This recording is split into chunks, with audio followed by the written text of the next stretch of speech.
Почитувани, освен што нема идеи, владата на Никола Груевски повеќе нема ниту пари за нови вработувања во високото образование.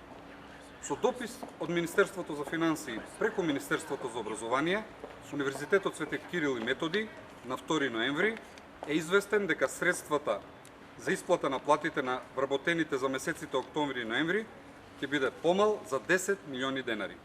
Односно, за платите на нововработените од првата група согласно Законот за трансформација на работниот однос. Намалувањето се однесува на сите државни универзитети, иако за вработувањата Министерството за финансии веќе дало согласност.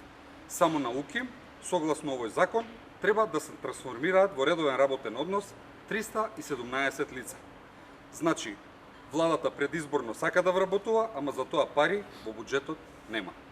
Што ќе се случи кога и втората група ќе го трансформира својот работен однос во декември, а јануарската плата нема да ја добие? Само пред неколку месеци Груевски изјавуваше дека платите од октомври годинава ќе ги зголеми за 4%, ама пари нема. Парите Никола Груевски одамна ги потроши.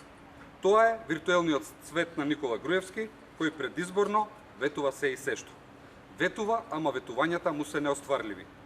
Никола Груевски 10 години го уништува високото образование, ја урниса автономијата на универзитетот, трошеше милиони евра на се и сешто, а сега сака народот да му ги плаќа сметките. Времето за Никола Груевски помина. Како и се друго, и ова самоволие, и оваа виртуелност на Никола Груевски, заедно со неговите лаги, заминуваат во историјата.